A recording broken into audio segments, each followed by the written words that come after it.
this is Bob Sorrentino from Italian Roots and Genealogy, and I'm here today with Ed Sherretta, and we're going to discuss his family roots. So, welcome, Ed. Thanks for being here. I'm glad to be here. So, you're a little bit south of me, yes? Yeah, we're all the way at the end, all the way to the end. New Jersey can't go any further. No, it's great down there. Well, we haven't been down there in a couple of years, I guess, with all this stuff going on, but it's very, very pretty down there. Right. Especially, Cape May, when you go through the town, it's like going back in time. It is. It is. It's a very pretty town.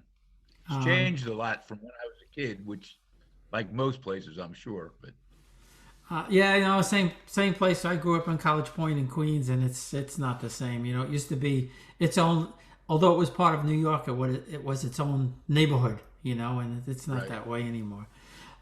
So let's start with talking about why and when you got started looking back at your ancestors. Well, really, when I was younger, my grandfather and my grandmother never really spoke of Italy. I mean, never. They just didn't. But my grandmother was very big, from what I'm told. She passed away when I was very young, but from what I'm told, she was very big on becoming American. She didn't want to be discriminated against. She actually changed the name or spelling. That's the spelling you see now is the American spelling. The original Italian spelling was Sciarretta. But there just wasn't a lot of talk about the Italian heritage, and never even discussed where they were from or anything even closely related to that. So as I got older, like we all do, I'm sure, I got kind of interested in it, and I wanted to kind of dig up what we were, where our family came from and what was involved. So I started doing some research, and I truly wasn't very good at it. I worked at it a little bit and spent a lot of time on the computer and found some information, but not a lot. But my son, who is very involved in technology, he got an interest in it as well and did a lot of research, and we were able to go back pretty far. And we found that I knew my grandfather came from Abruzzo area, but I didn't know exactly where. I eventually found out that he had lived in a town called Eusanio del Sangro, um, and that's in just this very small village, which I have been able to visit, by the way. Um, but I never knew where he was born, and in the process of doing all this, we did a lot of research, and I was involved with my son. I mean, again, I have to give him most of the credit. He found most of the information, but we in the process of doing all this, we found quite a bit of information, and in that process, my son said to me, "Do you know we can get Italian citizenship?" And I said, "No, I didn't realize that." Well, my grandfather was in the process of becoming an American citizen when he died, but he never became an American citizen, which opened the door for us to become Italian citizens.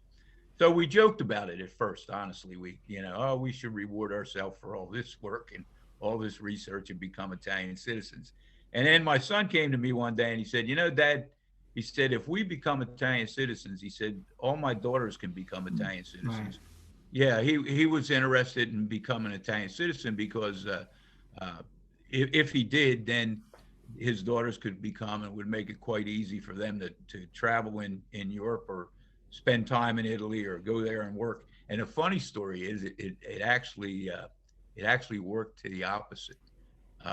My granddaughter was going to go over and work with a family in Italy, and the guy wanted to pay her under the table, and because she was an Italian citizen, it really created some problems. So That's too it funny. it actually didn't help us; it hurt us in the long run. But we were all happy to get it.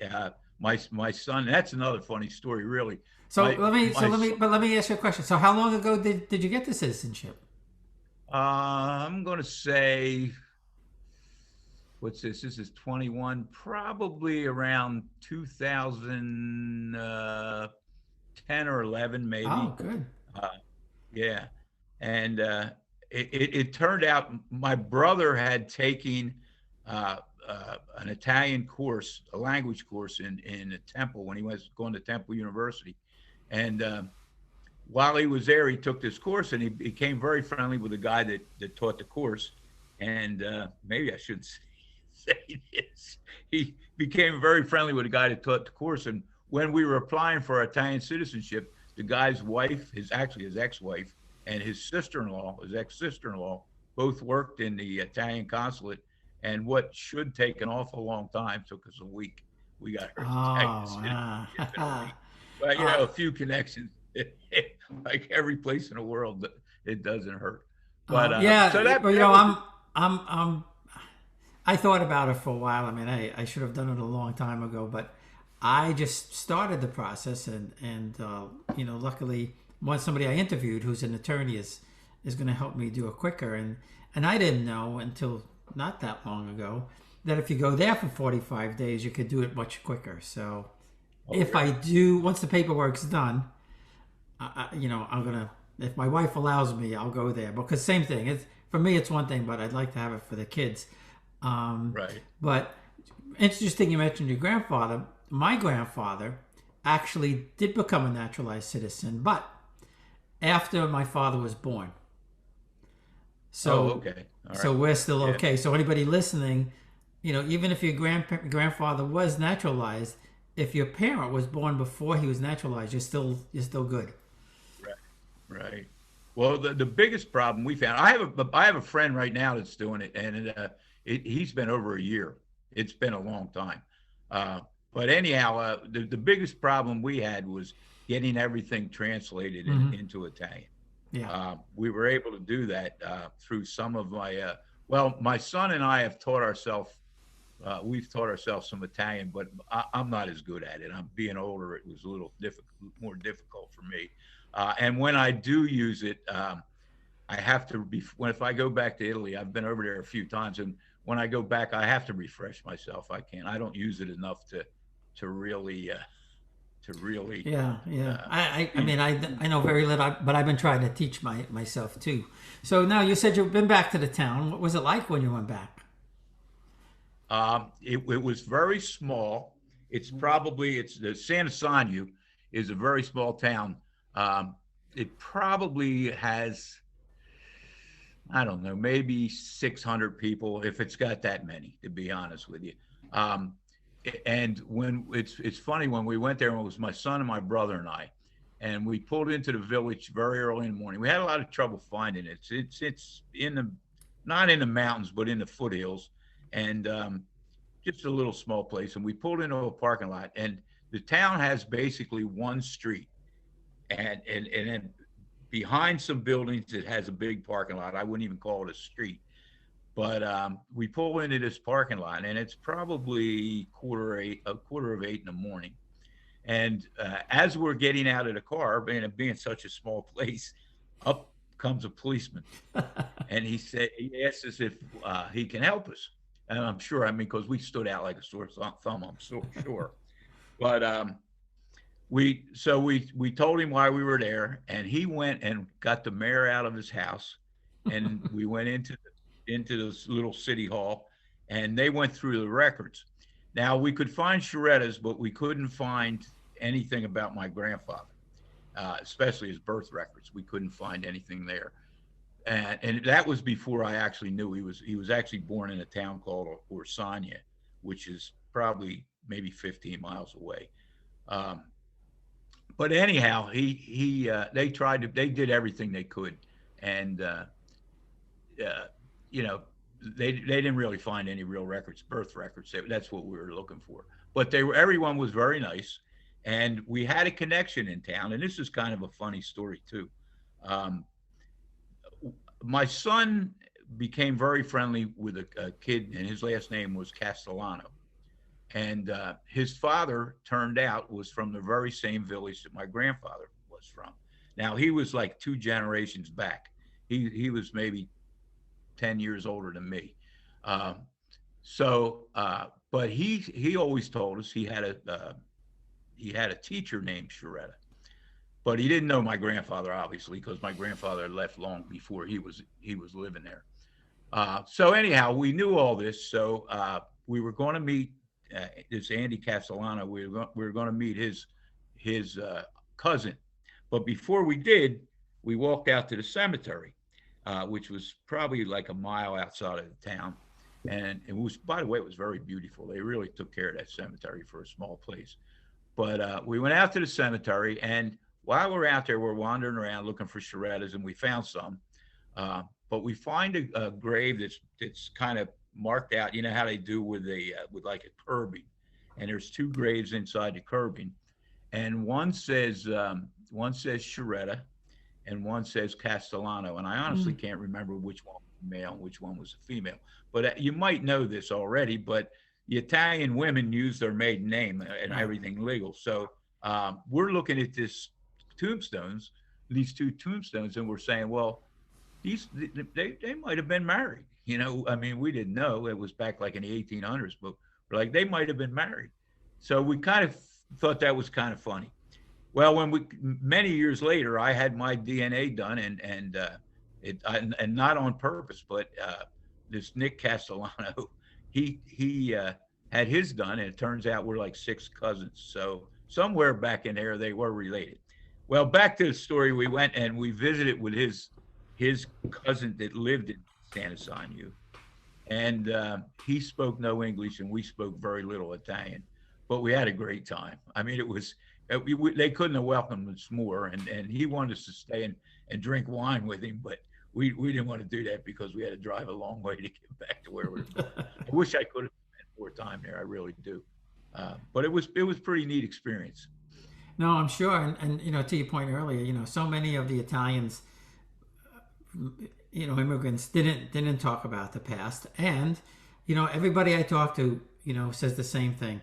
When they get to the town, they're just welcomed with open arms. People go out of their way. They try and find family. You're not the first one who, they got the mayor out of bed, or Yeah. they got somebody's walking down the street and says, "Who are you?" And they said, "Oh, I'm so and so," and they said, "Oh, I know your family." It's amazing that the connections that are made. So did you what kind of, you said you got pretty far back. Did you find anything really, really interesting when you're doing these record searches? Um, no, I mean, nothing that would be of major significance. I did find, like my grandfather and great grandparents. I found their names. I mean, I went back to a Di Rico who there's a some kind of organization. I forget what they call it. Up in Boston, it's evidently a lot of people from Eusanio settled in Boston, and there's an organization up there, and the president, his last name is Di Rico, and I contacted him, but he didn't really respond to me. I mean, he didn't get back to me with much information, but I got that, and then Amoroso, which I think maybe I should have a lot of money because I don't know if you're familiar with the Philadelphia area, but Amoroso, they have a big bread company. Oh no, I didn't know that. Yeah, so I would I don't know whether there's any connection there or not, but no, I didn't. I mean, I didn't find anything major along those lines, like anybody important, or I didn't get back far enough to find anything like that. But I did find out where my grandfather. I think I sent you some pictures of the ship that I can't even say it. It might have been like a German ship that he came over on, and I found the dates that he came. When I went to Ellis Island, I couldn't find anything up there, and I looked around for a long time. I don't know. I just, it seemed that I stumbled on things. I would look and look and look and look and not Hmm. find anything, and then all of a sudden, just like the spelling of my last name, this is crazy. I knew the name had been changed, but I tried to find the correct spelling, and I came across 8 or 9 different spellings, and I came to the conclusion finally that a lot of the spellings were just the handwriting people misinterpreted an A for an O, or an E for an I, or something along those lines. But I finally came across the right spelling, and I found out that it was Sciarretta. Well, the crazy thing is, I spent maybe a year trying to find the correct spelling. And one day I'm going through a lot of records that I have, and on my father's birth certificate is the correct spelling. Mm. My grandmother didn't change the name. My father had, he was one of 7 children, and uh, he was the second oldest, and his oldest sister and his birth certificate both had the correct spelling on it, and the rest of them had the Americanized spelling. But after all that time I spent looking for it, I came across it. It was right there in front of me, but I never saw it. So that was kind of crazy. But a lot of stuff that when I was doing research happened like that. Like I looked for a long time for things and couldn't find them, and then they just pop up. And some of them were I should have seen early, but I didn't. Yeah, no, I you don't know, know. It just I tell people that all the time. I said, you know, you'd be amazed how things just pop up, and I also, you know, because you do get frustrated for a while. I mean, I've done it several times. You have to walk away, but I tell people, you know, take a break for a while, because when you come back, you're gonna find something, you know, and like to your point, it may have been there in front of you the whole time, you know, right. but you didn't catch it, and then you come back, and I also believe that there's some kind of, you know, other, whether you want to say divine force or spiritual force that guides this stuff along too, you know, because Yeah. there's too many coincidences sometimes, you know, it just can't be just be a coincidence. So now, do you know why they came and where they first settled? Well, I think the reason they came was like most people. Things were not going well economically. It was very poor. The area, there was nothing there. My grandfather was a tailor. I'm not sure where he learned that trade, but he came here. He was only like 22 years old when he came here, and he came with his cousin who was a tailor. So I can only surmise that both of them thought if they came to the U.S., they'd they'd make a ton of money. But he originally came. He came through Ellis Island, and I don't know if he went right to Philadelphia or not, but that's where he lived for a short while. And then they came down to Cape May because, to my understanding, uh, and my aunt told me this, I'm assuming it's correct. Uh, During World War I, there was a naval base in Cape May, and he came down here to make uniforms for the military. Mm, And honestly, it ended up causing him and my grandmother to separate because my grandmother insisted, and she was kind of right, that at the time in Cape May there wasn't much chance for advancement or for good jobs or anything like that. And she insisted she wanted to go back to Philly, and he wanted to stay in Cape May. And they originally had a little grocery store in town, and again, I assume it didn't do real well. And then my grandmother at some point went back to Philadelphia, and he stayed down, and he had a little tailor shop in Cape May, and there was a gentleman that had a clothing store on the main street, Washington Street in Cape May, and my grandfather had a tailor shop right behind him. You actually had to go down a little alley to get to it, and if you ever come to Cape May, it's called Finn's now, but it was the Tarpon Bar at the time, and the Ugly Mug. There's an alley that goes back there. Things have changed a lot. The shop's not back there anymore, but his shop was back there, and you could actually walk out the back door of the clothing store right into the tailor shop. So he did a lot of the alterations in those days. As you know, when you bought pants and stuff like that, you had them altered, you had them cut right. to the proper length and tailored. And so he did all that work, and he did work for people in town, and he loved it down here. So my grandmother went back to Philly, and most of my aunts and uncles end up living in Philadelphia. My father's the only one who stayed down here. Oh wow, that's something. Yeah, and that's unusual for that time for a family to split up like that. I guess it must have been Right, very right. tough, you know. And I think when we talked, I had no idea that I think you said there wasn't a large contingent of Italians in Cape May, but there was a significant amount. I think, right? Well, I just made a list, and I, if you don't mind, I'll mention them, but Yeah, because I sure. don't want anyone to feel slighted. But I can only remember 11 families.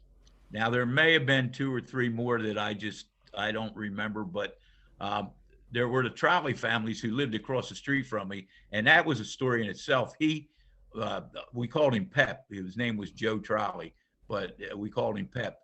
And he had a big Italian garden across the street, and he saved everything. In fact, after he died, they found bombs buried in his yard Get that out. he must have found during World War II, and was going to scrap them, I guess. But anyhow, he had a bocce court across the street. And as a kid, I used to, and there's some of the memories that are etched in my mind. I can remember sitting on my steps, and all the old Italians in the neighborhood, the 11 or 12 guys that would get together would come there to play bocce almost every Sunday, and sometimes in the evenings in the summertime when it was light out a little longer. But that was it. He was a pretty interesting guy in himself. But the families there, I listed the Trolleys, the Piagentines, Paes, the Canonis, the Michalkis, Catarcio, Florentine, Francisconi, Marcello, Velli, and Marinari. And they're all the families I can remember. So, and it was the Italian neighborhood, I just kind of quickly figured out, was maybe 6 small blocks of Cape May. And it was pretty much a mix of Italians and Afro-Americans. It was maybe 50-50 or 60-50 or 60-40 or, something along those lines. But, we were all mingled together at the time. Yeah, and I mean, of all places, although, I have found out recently, that there were Italian cowboys in Colorado in the 1800s and things like that.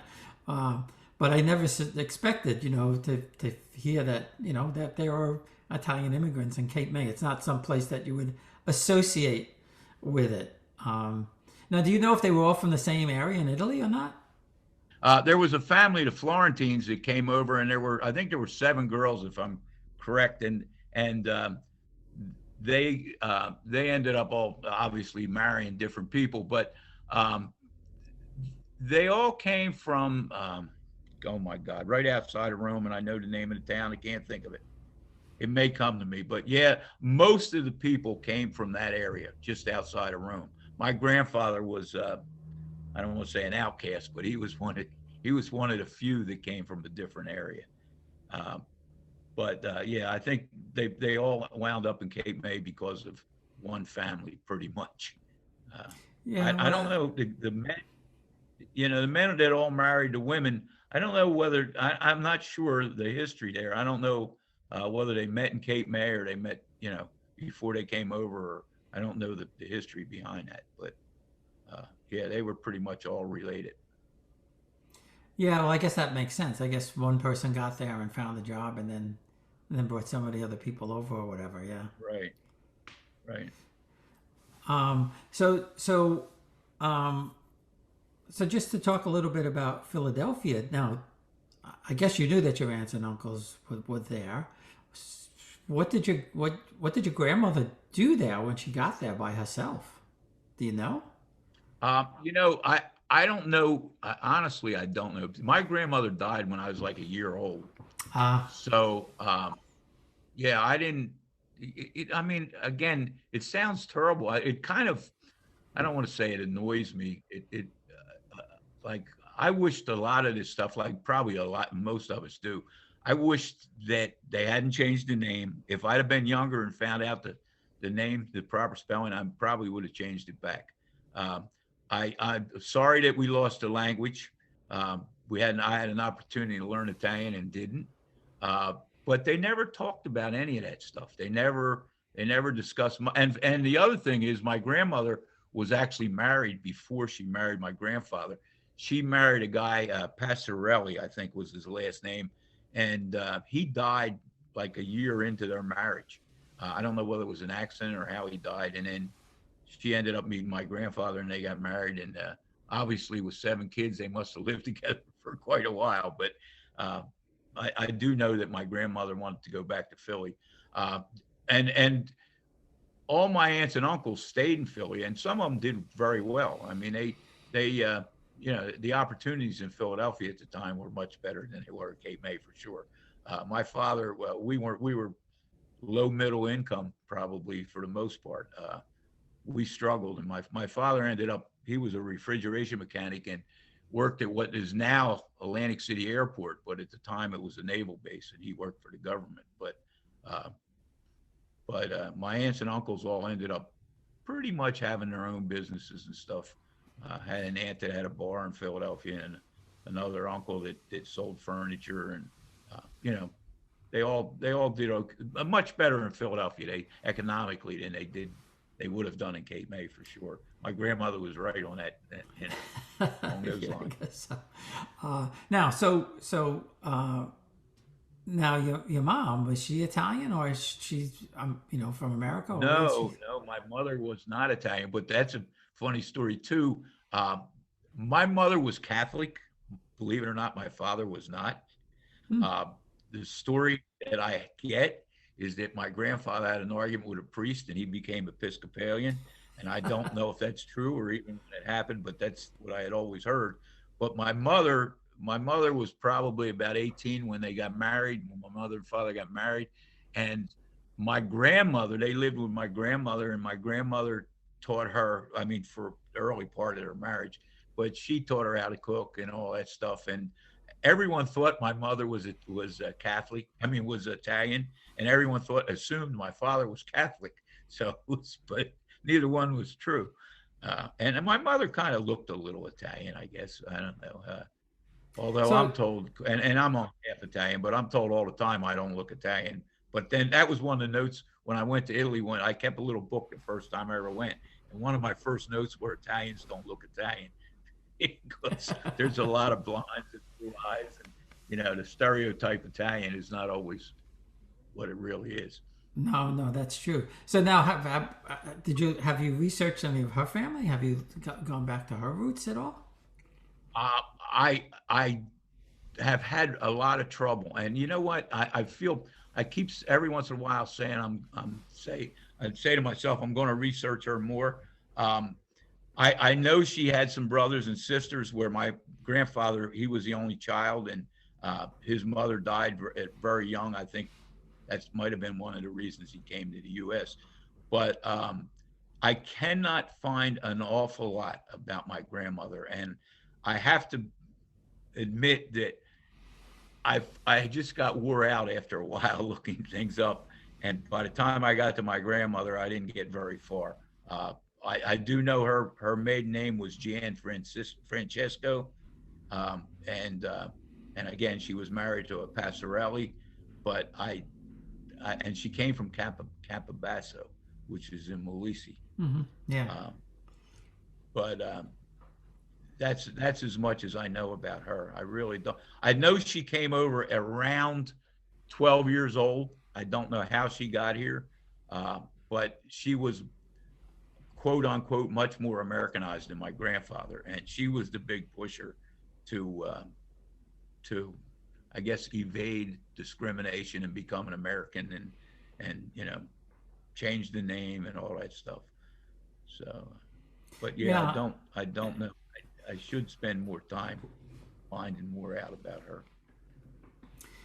Yeah, and I know what you're saying about the changing of the names and some of that kind of stuff. My family, nobody changed any names, and I guess the spellings all came out maybe because they, Sorrentino and Nicoletti. That's hard to confuse with something else. You could kind of Right. even an American can sound it out. Right. Although I get called Sorrento, Soriento, Yeah. all kinds of different Yeah. names.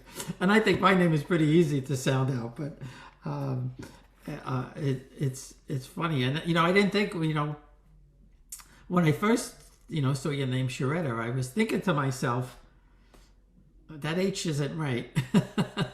Yeah. It That's right. sounds You're Italian, right. but that H isn't right. I went to I was on a cruise ship one time. This has been a lot of years ago. I don't remember exactly when, and it was before I had done a lot of research. But I didn't honestly.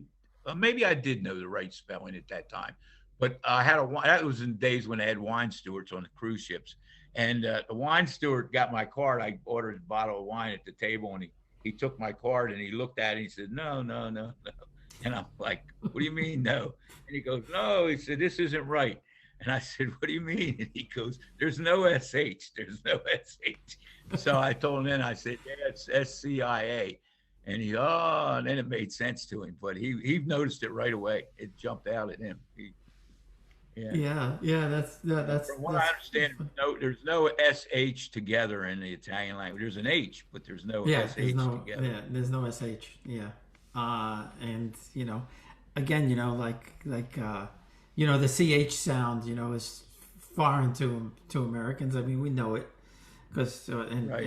and the gl sound, it's just so foreign to Americans. Yeah. And Yeah. like my aunt was Julia, but she spelled it with a J in America. Yeah.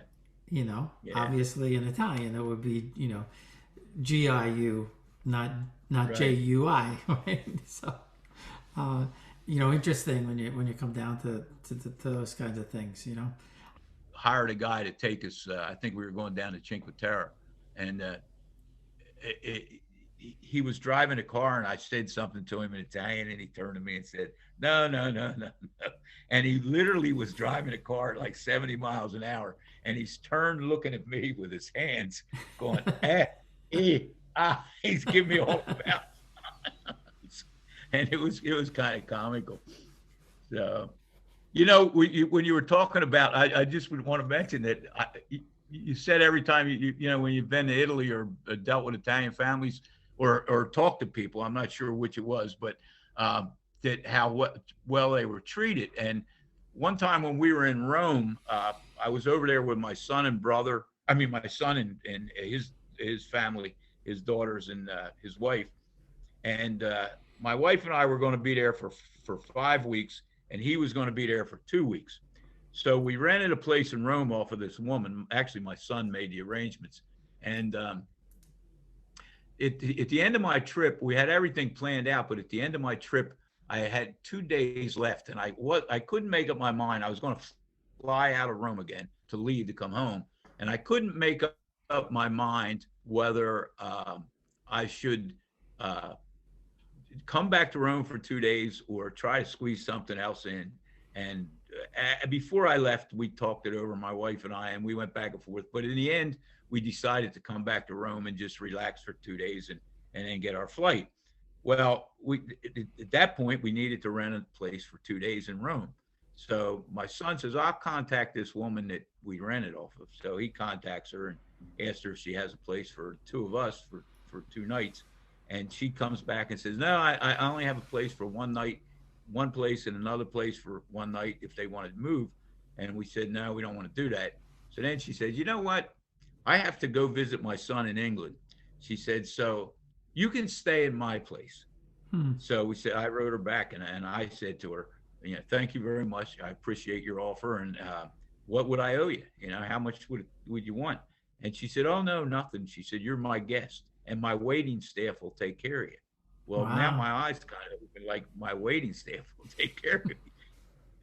She gave us her house. I've never, to this day, I've never met the woman, never met her. And she gave us her house and didn't charge us a penny. And we lived there for 2 days. And she wanted the people that working for her to feed us every meal. Of course, we didn't want to do that. We wanted to go out and eat different places. But yeah, it was amazing. I've never met her to this day. And she gave me her house to stay in. Wow, And I mean, I have 100 stories like that, but that was probably one of the most amazing, that she gave me her house to stay in. And that's true. Yeah, that's truly incredible. That's truly incredible. Yep. And she didn't know you from anything. Just knew that you rented the place from her. She had no idea. The other funny story with it is I didn't know what to get her. I found out she was a millionaire. And they owned all kinds of stuff. But so I thought, what am I going to give this woman as a gift? I got to give her something. So I take over a few small carved houses, Victorian houses of Cape May. I don't know if you've ever seen them. Mm-hmm. You've been down here. And then I went and I bought this really nice hardback book that was just pictures because I know she didn't speak English very well.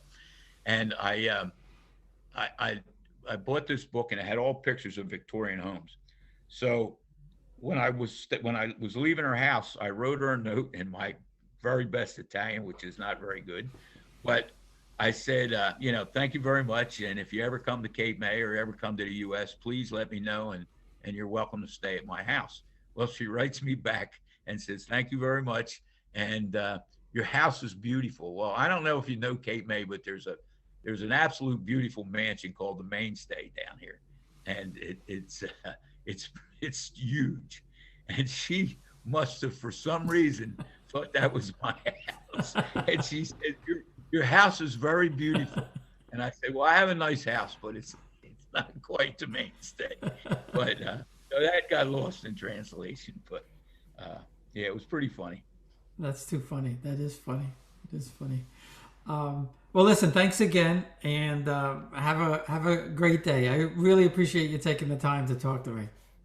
Well, I enjoy it. Thank you very much, and I'm glad for the opportunity to talk about it, because people, especially about our trips to Italy, I start talking about it and people, I wear them out. But I enjoy talking about it. So, but again, thanks for having me, Bob. I appreciate it very much.